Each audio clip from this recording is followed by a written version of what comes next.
Today on Attack of the Show, is PC gaming dead?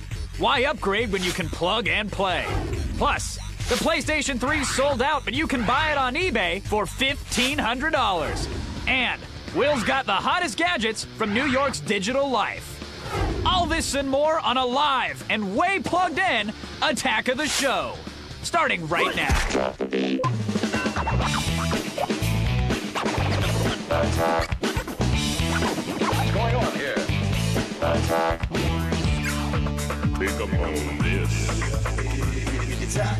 Attack of the Show. Attack. Attack. That's a great Monday. Great Monday audience. Oh, I'm supposed to welcome them. Hey, everybody!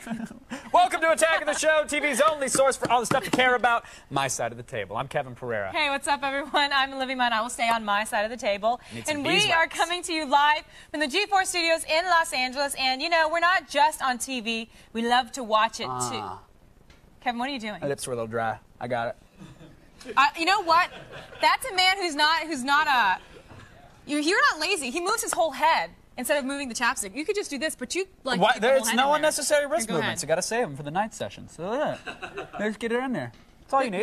This is really bad reality TV going on. No, this is really reality. You get to see how I roll. That's what I do. Yeah, but speaking of reality TV, I hate reality TV in a way. It's kind of gone away though, hasn't it? But I'm really happy it is. I mean, I gotta say, I don't hate it. But I'm so happy that there's actually really good TV on right now. Writers really writing actually good copy good and good actors good delivering stories. it. Yeah. It's about time for some real TV. You know what I love tonight? I look forward to Monday nights mostly because of the show called Weeds on Showtime, which Showtime's becoming one of the greatest networks for drama now. I was just about to say, it's like the new HBO. Yeah, like HBO really is kind of taken over a little bit. bit. Between Dexter and Weeds. But Weeds, I mean, it's one of those shows where at first I was like, oh, this is all going to be about the marijuana. And not that I'm interested in that, but it could make for some good stuff. But they've grown the characters out and the storylines and the intricacies and the infighting so much. I know, they've got like Mary Louise Parker and Kevin Nealon, and I swear to God, he's so great. But watching the show, it makes me wish that I was dating a DAA guy and I was a weed dealer and he could like, you know, arrest everybody else so I could become the big drug lord. Really? Like she makes money. I wish I could sell weed. All right, there you have it, folks. What? Don't lie. You wish you could too. What? No, I'm just saying. I'm on TV. I'm a buyer. I'm on. No, I'm looking forward to Heroes tonight as well because this is a better one. Well, you gave it a third chance. I did. I thought it was going to be like the third strike. This show was out. I tuned in last week, and everybody that was yelling on my MySpace profile, like, check it out. Totally right. It redeemed itself in many, many ways, and I just know it was kind of a Dumb and Dumber, totally redeemed yourself moment. But this week, I can't wait to see what's going to happen. Like I'm really interested in the characters now. Finally. Well, you know, they brought on new writers after the first 2 episodes, which was the original 2-hour pilot. So hopefully tonight we'll see. Are you watching tonight? I am going to watch tonight. We'll talk about it tomorrow. But you guys, right now it is time to hose down the firewall and stop, drop, and roll, and just in case of a backdraft. It happens. Brace yourselves, folks. We are going around the internet.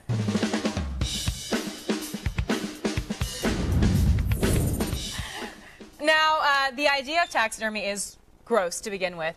Taking an animal, filling it with sawdust, and mounting it. It's not really my idea of a fun time. Different strokes. Yeah, different strokes, different folks. But we've got photos of bizarre taxidermy, and by bizarre we mean totally messed up freaks of nature. Those are like animal mashups or something. Okay, you will not find these creatures in your uncle's den. No way. We're gonna look at this. Look, a little baby chick. Yeah, with 2 heads. Okay, all right. Exactly. Next up, we've got a cute little kitty cat rolling Cyclops style. Weird hearing the Euro techno music behind it too. I know, right? And finally, a bunny. Yeah, I guess the mother was probably like smoking 2 packs a day while they were in the womb or something. That happens. You got to obey the warning labels on that one. Yeah, thanks, guys. Thanks, guys. Now I have new monsters to chase me in my dreams because I can barely sleep as it is. You had plenty of monsters to chase you in the dreams already. Like what? Like you? I don't know. You dreaming about me, sweetheart? You wanna share that with the world? Do we go rock climbing or frolicking through grass fields? What are we doing? You made me put chapstick on you all night. We've got more animal action in our next site, folks, but this time people are playing dress up. See, at Lion Shell Studios, you can channel your power animal, you can order latex masks, and tell the world who you really are. Pretty much a gigantic freak who likes to party as an animal. They're getting masks made up for animals, and they put them on and This guy has like a snakes on a plane fetish or something. I don't know. He's rocking the snake mask, which is kind of cool, but I don't know, snakes are kind of out, I gotta be honest. Next up, I don't think this tiger is selling cereal, but maybe his mouth is available. He looks like an American hard gay dressed up in a tiger outfit. Oh, come on. He does, doesn't he? Something like that. All right, now people might laugh at you for LARPing. That happens. But fellow LARPers can now laugh when you show up as a level 8 bunny. This one defies explanation, though. I don't know if it's like a happy Victorian lizard. What is that? It's I don't creepy. know. $50 says the guy under there is the Antichrist, or maybe Jean Benet's killer. We're not sure, but there's something going on under that mask that's creepy. And look, I understand fetishes. Believe me, I understand them, but I'm out on this one, guys. You guys, do your own thing on me. It's pretty creepy. And finally, apparently India is the place to be if you want amazing talent under 3 feet tall. You guys, you have to watch this girl skate under 40 cars. Yes, I said under.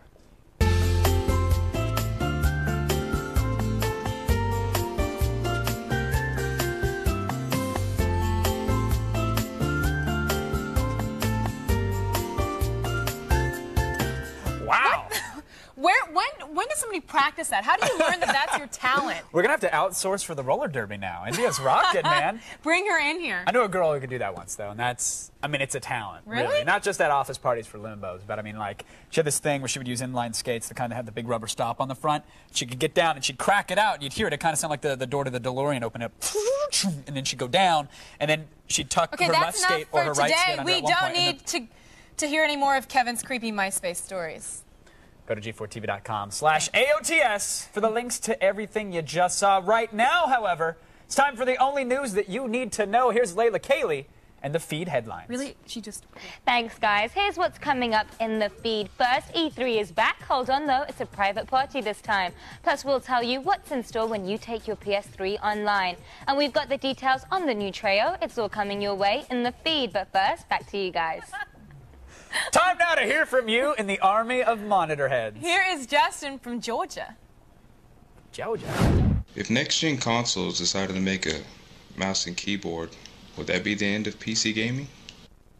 No, it's not going to be the end of PC. I mean, our executive producer, Jim, just bought a whole computer for PC, you know, just for gaming. But he shaves his legs and walks his cats. He shaves his legs because he's a cyclist. I'm just saying, like, and he loves his cat. He loves his cat. I love the gym as well. Sorry, but you know, like, just because they add a keyboard and a mouse, sorry, Probably Jim. shouldn't have said that. Just because you're fired. Just because just because they. He's a pilot too, so. Ladies, don't check deny his him out. MySpace friend request just yet. Go to our top 8. He'll be in it. You know. Okay, moving on. Anyway, the PC console thing. Yes, the question of the question is no. They're not going to go away. PCs are not going to go away just because you can add a keyboard or a mouse. I mean, there's still so many things that you can do on a computer that you're not going to be able to do on a, on a. Well, I mean, Excel, yeah, you can rock spreadsheets, and I can't do that on a 360 yet. You think they're going to go away? PC gaming is going away, and this is coming from the hardest of hardcore PC gamers. There's still like 35 RTS nerds out there pushing up their glasses right now. What about and how angrily long flaming it me, takes to, consoles take so long to update, but there's new things for PCs all the time. What about? I think gamers are finally realizing. Well, first of all, developers are getting better at working with the console hardware, so the games are getting better and better looking, so the gap isn't as incredibly extreme as it was in the past when it was like sprites on the console, but then you had polygons on the PC. So those days are done, and I think people are finally realizing that it's about the experience, it's about the games themselves, and not necessarily about the super high-end glossy graphics. Consoles are taking the lead, so I don't know. It's a big statement to make, Pereira. Is it time to push aside the PC for everything but word processing or occasional games of Minesweeper? I'm really good at that. You are. You are. Now, because we care, it is time for the poll question. Is PC gaming dead? Vote on our website, g4tv.com/AOTS, or text your vote to G4TXT. That's 44898 to vote and register for AOTS Live News Alert. Yes, coming up later, we've got a vacuum cleaning robot. And no, it's not your mother, but you might wish it was. You'll have to see this, so stay tuned, folks. Now, if you guys have watched the news this past week or so, you're well aware of North Korea's nuclear bomb test. But as the world community decides what sanctions to take against North Koreans, we all must remember that they weren't the first rogue nation to get the bomb. That's right. Yeah, Kevin, no one seems to remember when the cats dropped the big one. Okay, kids, this is Mr. Prelige's class, and I'm about to teach you something important, so shut up! You people think you're so smart, don't you? You think you know everything. You think you're safe from the feline nation? My mom says cats are adorable, and she's a scientist. God, I hate you. Silence, Doreen! Talk later. Learn now. Roll the film.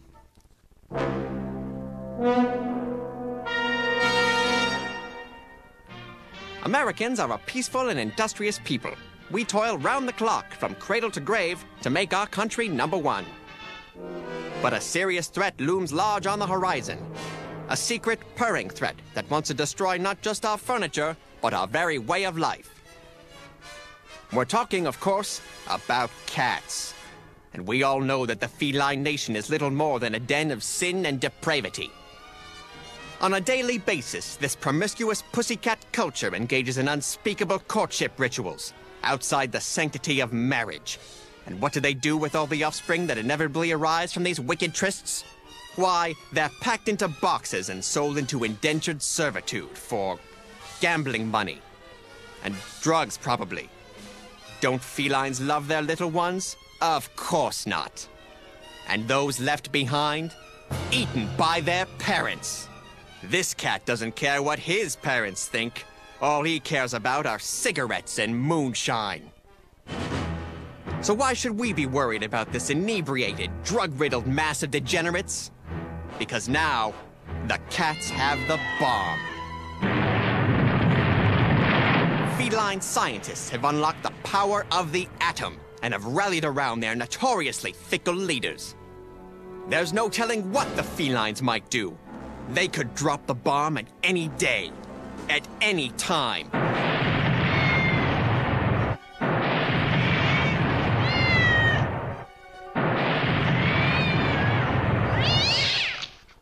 But worry not, America. We're hard at work protecting you. For every plane the cats build, we'll build 2. We'll double the output of every battleship, every tank, and every scratching post. Every time they cough up a hairball, we'll kick an Irishman. But remember, we need your help too. Do you know any sympathizers? Report them. Every time a cat is pet, the feline nation gains strength. That's not a saucer of milk. That's a bowl of treason. When will the enemy be defeated? Only time will tell. Time and fighting Dwight Eisenhower. Go get him, Mike. There! Who's crazy now? I hope you'll understand the dangers of feline sympathy. Also, while you were watching the film, I had Doreen's mother arrested. What? Now stay with us. We are changing the litter box and getting out the wet food just for you guys when we come back. Why bother with a PC when console games do it better and cheaper? And K-Fed gets tough on Punchline.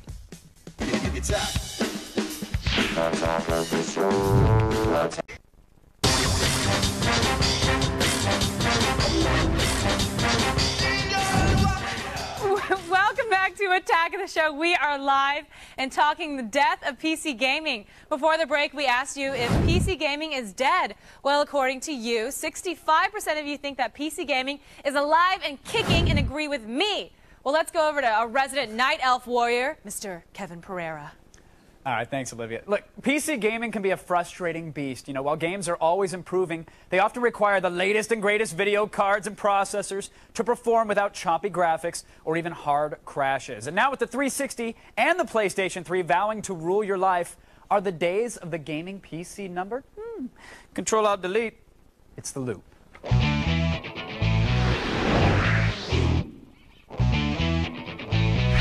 Note that on a standard keyboard that was the proper distance for the Control-Alt-Delete. I'm just saying. Joining me now, editorial coordinator for Tips and Tricks magazine, Abby Happy, and Manifesto Games CEO Greg Kostikian is here. Thanks for joining us in the loop, folks. My pleasure. Greg, this conversation happens all the time. It seems like every year now, it seems multiple times a year, people are saying, PC games, man, where are they going? They're selling less and less. I mean, what do you think, Greg? I mean, have consoles finally surpassed PC games? I think you have to keep in mind is even though the sales of PC games at conventional retail have declined precipitously over the last 5 years, we've also seen the emergence of the casual games market, which is 300 million plus, and the kind of subscription revenue to massively multiplayer online games, which is over $1 billion. And also, I think, increasing interest in kind of the independent games movement. So I don't think it's true that PC gaming is dying. Don't you think we have that same kind of stuff with the Xbox 360, the live arcade, and being able to download? You know, those sort of games like Geometry Wars has been hugely popular on consoles. Sure, Bejeweled is now out in high def on the 360 as well. So, I mean, Abby, what do you think? Aside from the casual games, the PopCap games of the world and the World of Warcraft, Are you picking PCs or consoles when it comes to your gaming? Definitely consoles. I mean, when it comes to PC, what is it more than World of Warcraft at this point? You've got just as good graphics are going to get to the point where unless you're using some sort of microscope that I don't have access to, you're not going to be able to tell the difference between your PC and your console. Plus, you'll be spending a lot of money. Even though the price point on the PS3 seems high, it's still cheaper than putting together your own graphics card on your computer, building your PC for gaming. I think graphics is kind of not the point with games in general at this point. With both PCs and with consoles, we've gotten to the point where graphics are good enough and people are no longer really going to be competing on that basis. What we have to be moving towards now is creating original gameplay and coming up with essentially whole new genres of games. So where's the Guitar Hero for the PC? And where's, Well, look, but basically all the innovation in gameplay that's going on consoles is in hardware innovation. And if your idea of innovative gameplay is blowing into a microphone, then yeah, you should be going for consoles. Well, great, but great. Let me stop you there, because that is something that I have been wrestling with, and that I used to be the biggest defender when it came to the PC platform, especially because of the independent games and the garage game type developers. Right. But now, I mean, I have seen the guitar controllers. I have seen touch-sensitive screens. I have seen games that have motion sensitivity now with the Wii or the PlayStation 3 controller. So, and aside from graphics, how can the PC be more innovative? What is going on the PC side of things that is trumping any of that? Okay, but again, you're looking at technology. What I'm saying, on the console side, a developer essentially has to go through 2 layers of potential censorship, both on the console manufacturer and on the part of a publisher. PC is an open platform. I don't need to get permission from Sony to develop for it. If I've got a really cool idea for a game, I can go out there and try to find an audience. But I think that they've really been trying to open up things like the 360 for third-party developers and have cheaper developers be able to put their games onto those consoles. Plus, I don't think that you can just push off the hardware. I think it's a really important part. It's getting integrated so much into gameplay with the DS, with the Wii controllers, and PC can't compete with that at this point. Well, I'm all for innovation in gameplay, however it comes through, and I think it's great that, say, the Wii has the kind of controller that it does.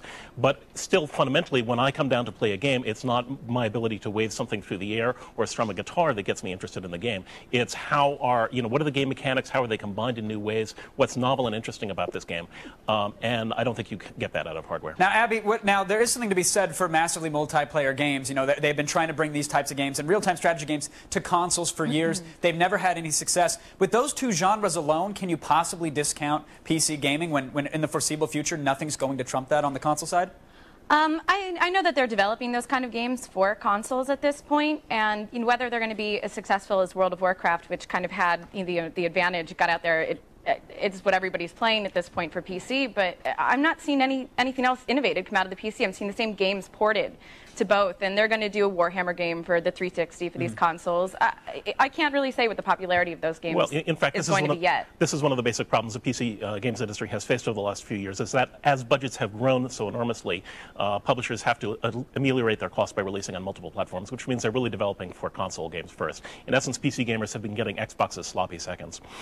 So if you want is that then not a sign of the coming apocalypse that is PC gaming when developers are focusing on the consoles? That's a sign of the problem with the conventional retail channel, but as games start to move more and more through online distribution, the need to have those kind of million-plus unit sales and high budgets, I think, diminishes, and you get kind of the long tail effect that we see in music, where there can be products that are popular with a niche audience, but popular enough to justify the creation of the product by the creators in the first place. Well, I think finally we have to talk about the price issue here, because this is, casual games aside, which I believe, PlayStation 3 is coming with the browser. The moment they get Flash on that, the entire casual game market is then immediately accessible by the console world. So I don't want to diminish that point too much, but I believe that's going to be the near future. But let's look at the barrier of entry here. People are complaining about a $600 PlayStation 3, but last time I checked, a single graphics card alone could cost you that much. Abby, do you think price is a factor when it comes to PC games?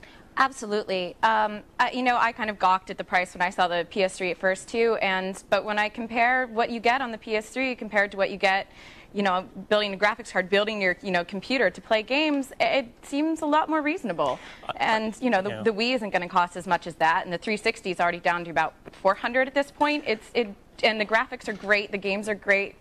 Greg, what do you think about the price issue? I think the cost of PCs is essentially a non-issue. Firstly, it used to be that there was a much greater disparity of cost of PC. Even like a standard PC would set you back $3,000 and a console costs $200. For $600, you can get a PC that will play just about anything other than Doom 3, the really high-end games at this point. All right, I got to thank Abby and Greg for joining us and keeping us in the loop. Look, personally, I said it 1,000 times. I used to be ultra hardcore with regard to PC gaming, but when it came time to choose between a new gaming rig or a next-gen console, honestly, I traded in the mouse and keyboard and I pocketed the difference. And now I just show my junk to unsuspecting Uno players on Xbox Live. If that's not the future of digital entertainment, I don't know what is. Let's go over to our very own next-gen hero, Miss Olivia Munn.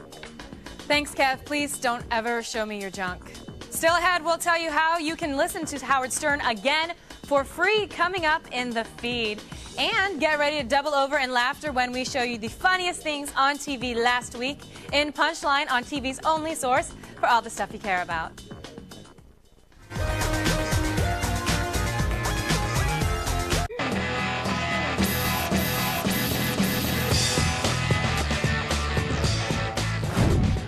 Get on your mark, Kevin. Hey, welcome back to Attack of the Show, TV's only source for all the stuff you care about. We are live, and our TiVo is filled with last week's best comedy, and for the sake of irony, 2.5 Men. Get it started. It's a good show. Yeah. 2.5 Men. All right, folks, fire up a colored teeny, sit back, relax, and watch the pictures now as they fly through the air. It's the Punchline.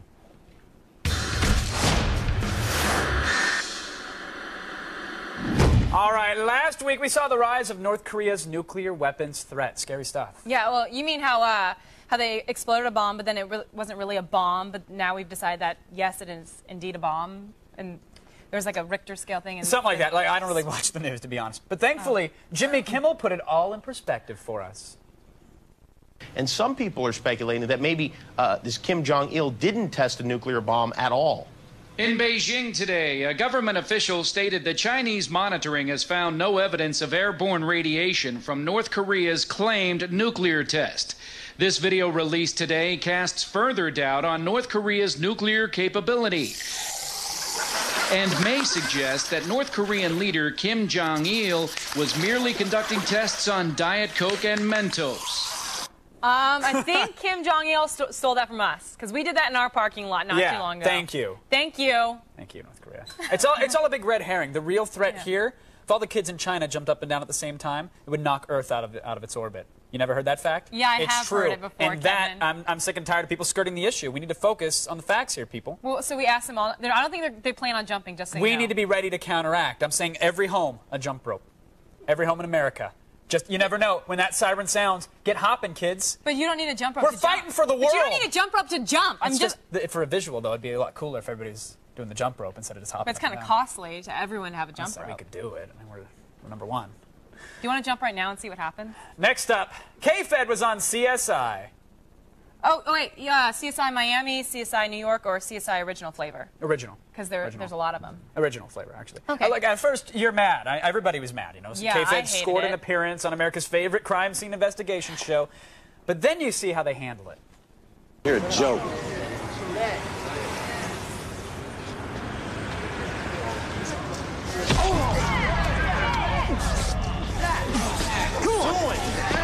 Anybody get that on video?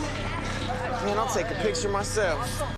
Man, I'll take a picture Man, myself. I got my camera phone right Shoot, here. man. Let me send this to Brent. Come back on, at the man, pad. what's up? You see how hard he was acting? And I don't mean like how hard. I mean like No, he was trying really hard. You could see him acting. To act, Yeah. You suck. Oh, Kevin man. Federline, you suck. That's so what are you really trying to say about K-Fed, though? I really enjoy his CD, Playing Really with good Fire. stuff. It's great. Get it? And get Listen, it? I think America collectively willed Officer Nick Stokes to do that right to the get. Well, actually, it didn't work because I was willing him to kick him in the nuts so we don't make any more of those, like, droopy-eyed babies. Oh, okay. Finally, Olivia, I don't know if you've heard of this or not. In fact, it's kind of an unknown gem of cable television. One of my favorite shows, though, it's called The Knife Show. Yeah, I've seen that before. The 7-hour infomercial with the redneck guy that will sell you 150 knives for $75. 150 knives, $75. Like rednecks out there, they need these guys. Otherwise, know. I mean, how else are they going to get in fights in their double-wide trailers? You know, fighting over that 19-year-old bleach blonde, the cool smoking single mother. You know, Wait, they need you this. know a lot about that. It was very specific, Kevin. I'm telling you, I enjoyed this show a lot. Take a look. Yeah, I'd say, or less. right now. Yeah, we had already. I know a lot of people are online right now. You can use either phone number. And, folks, I can say for you right now, if you act now. Wait, where did he go? Who cares? Well, if you act now. It's the best ever. It's the walk-off, and they can get away with it on that show. Well, where does he go? Maybe to get a ham sandwich. Maybe to go slice some wood with his katana. Wait, now this is the best part about this. Everyone, please listen. Kevin TiVo's the show. I watch it religiously. My buddies turned me on to it like a couple years ago, and now it's on. Oh, I love it. Now you have to promise me as soon as the price drops to $119.99, you have to buy whatever it is. $119.99. Listen, that's the problem with the show. Like you never wake up in the morning and go, I could use a 50-piece katana set right there on the wall. But you watch the show and you're like, yeah. You start to look at your walls. Yeah, the skeleton of Quinto with the crossbone blade at the bottom. That looked pretty good above my TV. And you start calling. It's sad. Kevin, have you ever called in? No, maybe. You have to buy something to bring it in. My entire family, buck knives for Christmas. The entire Pereira clan. Okay, everyone, and that's the way it was. More Punchline is headed your way next Monday. In the meantime, you must remain comedically celibate. Sorry about that. And that means no molesting your cable box for a quick funny. That's what we're here for, people. And we have plenty more of it ahead. Just don't tell your parents. Kevin? Layla's got the feed on her mind. And called into court. You're dead, Hopkins. Can a bully get a break?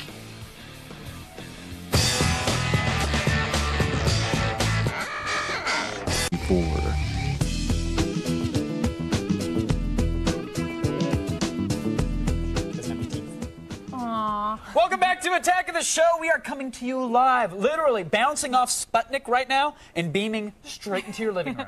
Coming up later, that's very descriptive. Thank you for that. Ultraman meets vacuums meets your mom in a ridiculous commercial from Japanese TV. Stay tuned. No, your mom's a vacuum. Your mom's a vacuum. Your mom is the one who... You don't know my mom. Tucks dirt out of my carpet. Sometimes. Right now, it's time for the only news you need to know. It really is. It's the feed. It's the feed. Thanks, guys. I'm Layla Kaylee, and it's time to start the feed.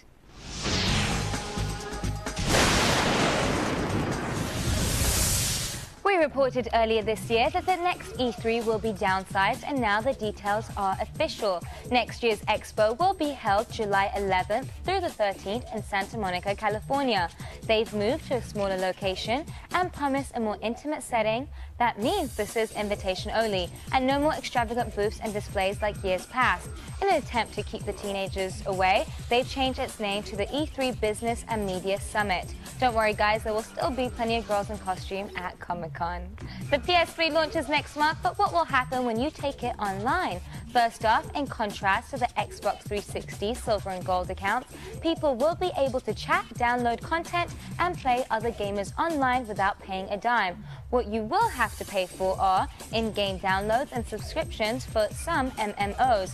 PS1, PS2, and PSP games will be available to purchase, and the system will come with a fully functioning web browser. Yep, you can surf the web for free. That makes the $600 price tag a little less painful, doesn't it?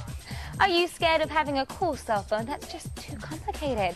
At the Digital Life Expo, Palm announced the Trio 680, a smartphone with a lot of features, while still being easy to use. There's access to Google Maps, Bluetooth expandable memory, and the ability to play all kinds of multimedia. The phone comes available in a variety of colors for the fashion-minded. Don't get too excited though, no price or release date has been set at this time.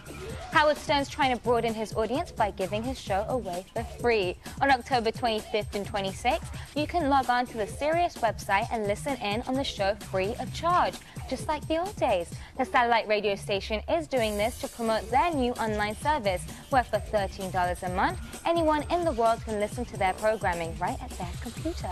You don't need any hardware for this deal, just a computer and a dirty sense of humor. Well, that's all for today. Be sure to check out g4tv.com/thefeed for the stuff I didn't have time to get to. Now you've just been fed. Back to you.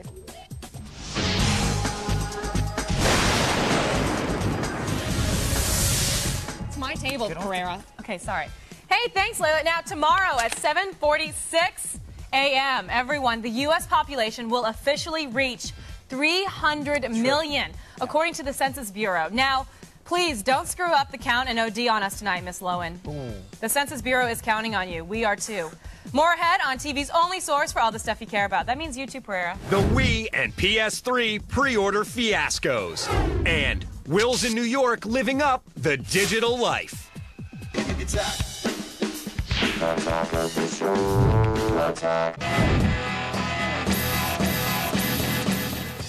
Welcome back to Attack of the Show. We are coming to you live, unlike your Xbox tomorrow. That is right. Xbox Live will be shut down all day tomorrow for maintenance and cleaning. But don't worry, Kevin has still got your video game fix. Of course I do. It's Monday, and that means it's time to give you the cheat codes on the gaming stories that matter the most. IDDQD. It's the game break.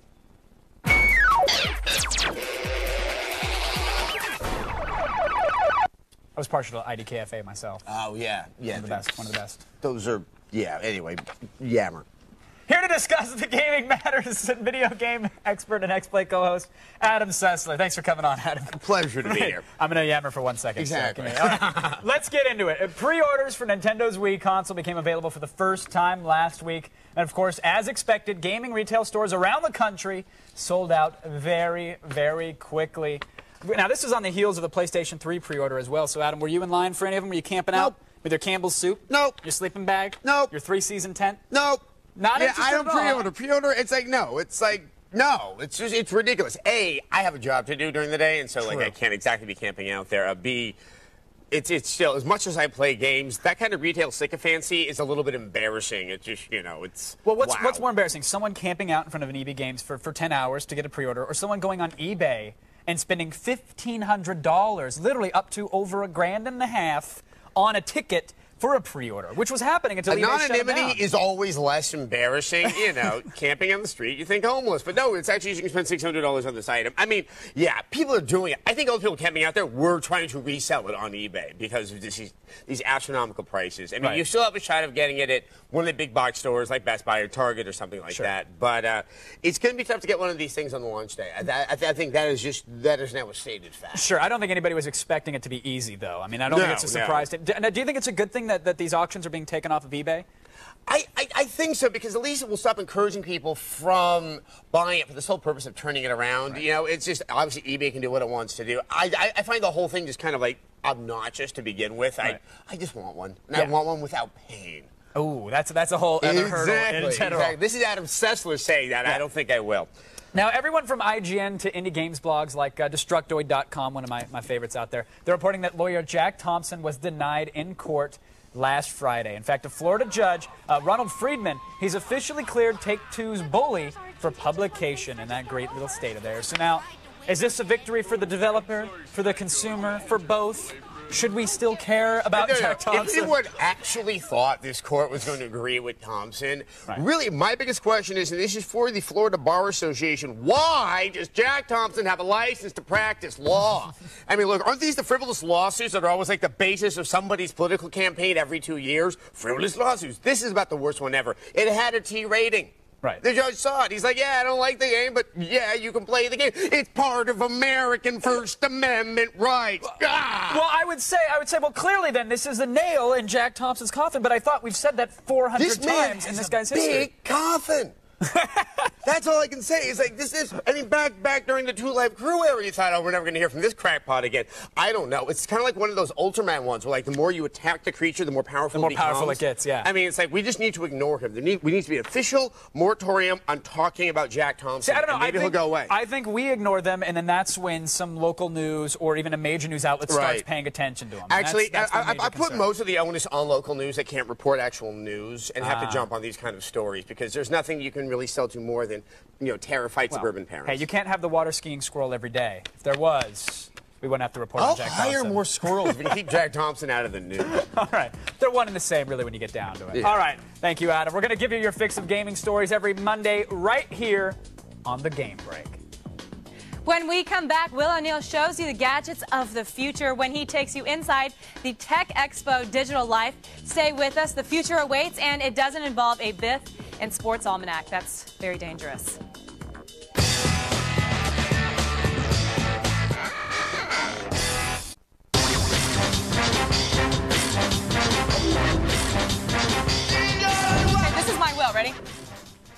Okay, yeah, there we go.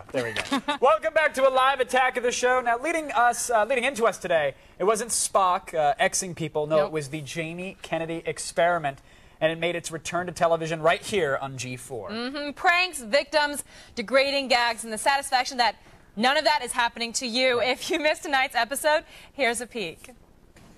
Fanny, this is Mr. Dobbs, and I'll be back with you guys in a second. You can just have a seat.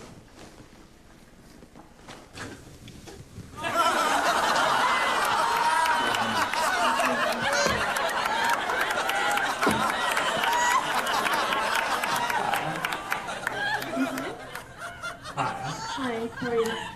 I'm good.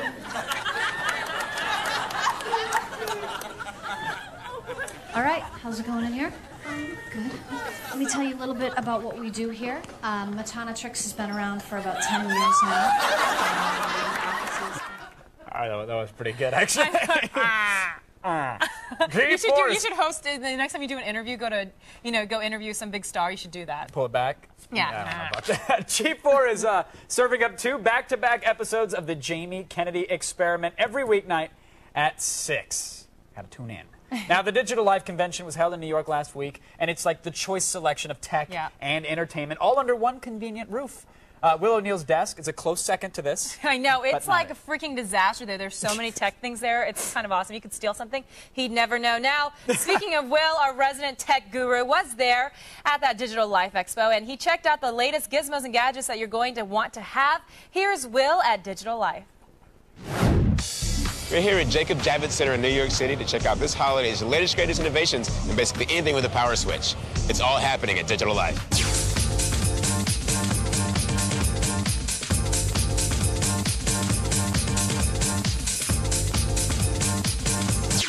When you come to a show like Digital Life, you're going to see a lot of really cool products, but you're also going to see a lot of really stupid gimmicks. That's not the case with the Mio Digi personal navigation system. Essentially what it is it's a GPS that you can actually fit in your pocket.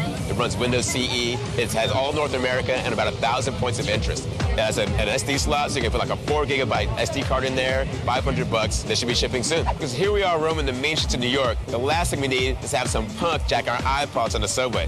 The iLocker iPod security system from I2E, your iPod's gonna stay your iPod. They actually coat it with a nylon coating, so it won't scratch your iPod. And they have models for the Mini, the Nano, the 30 gig. They're about $30. Very cool product. It's a very good little gadget that's actually useful. Now, there's one trend that I've been following for a long time now are convergence products. You know, cell phones that also take pictures. But this little baby here is something really unique I've never seen before. It's a watch, but it also doubles as a Bluetooth headset.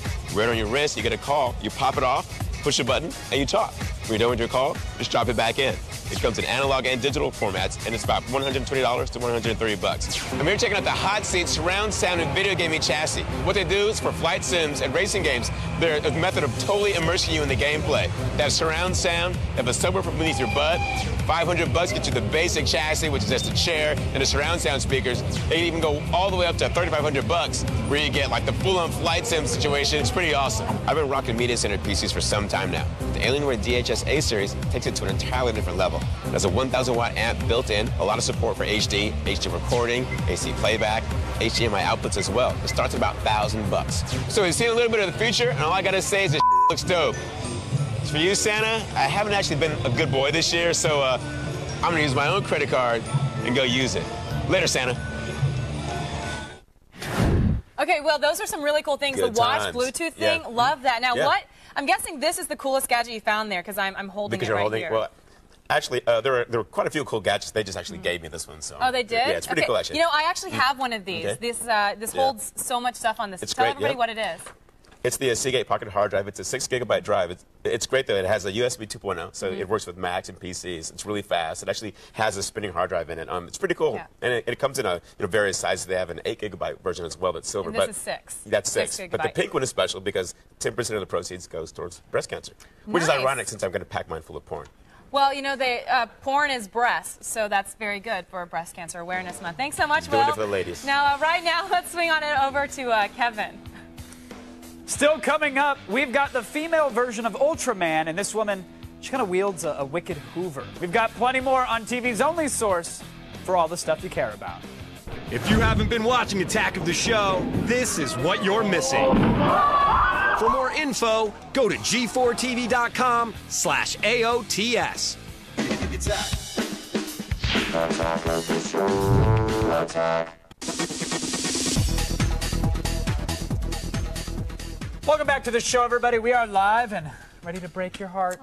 We are almost done here today, but we have dependency issues, so we'll be back with more. Coming up tomorrow, Will O'Neill's got more from Digital Life. He's going to show us the T-Mobile Dash and an iPod that's actually waterproof. Wow. Now, we've got a brand new DVD where we'll be looking at the gems that didn't make it into theaters. They're straight to DVDs. Yeah. And Wednesday, we've got the MySpace Girl of the Week. Roller derby girl Mayhemily will skate on by. Finally, here's a vintage Japanese commercial that will look familiar to fans of Ultraman.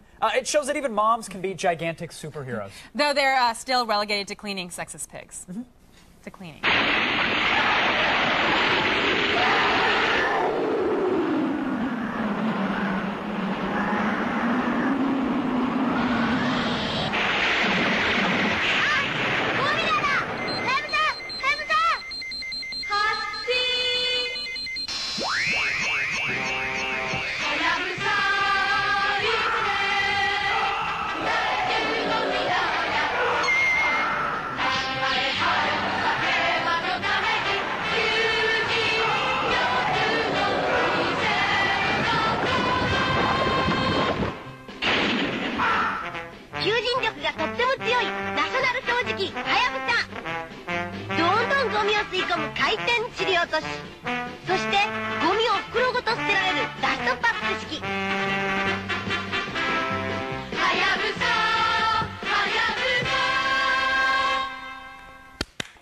Now, if that doesn't make you want to clean, I don't know what does. She could totally screw your Roomba up. She could take it out.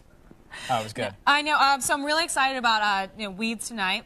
I'm going to be watching Heroes. Yeah. Heroes and Weeds tonight. Heroes. Yeah, so we can talk about it tomorrow. Here's the thing. Can I do a shout out to a friend real quick? Sure. If anybody out there plays World of Warcraft, and I'm assuming there's like 2 or 3 people out there that do, there's a character by the name of Vector Prime running around. It's my buddy Sean. He bought an account this weekend, and Olivia, he paid somebody $40 to power level him so that he could play with his other friends. So, yeah. Wow. The laziest game in the world, he paid somebody else to play for him. So he's the laziest gamer in the world. Pretty much. He's encouraging sweatshops in China to exist and Gold Farm and get him leveled up. So if you see Vector Prime running around, do a little / point at him and laugh because he wasn't man enough to play World of Warcraft until level 30. He's your friend and you're calling him out like that? Friends gotta keep it's like an intervention, but it's on live TV. And I'm like, hey, he shouldn't have done it. Okay, everyone. For all the things you saw today and more, go to g4tv.com/AOTS. Good night. Good night. Say good night. Good night. Good night. I didn't know you were saying good night. Aw.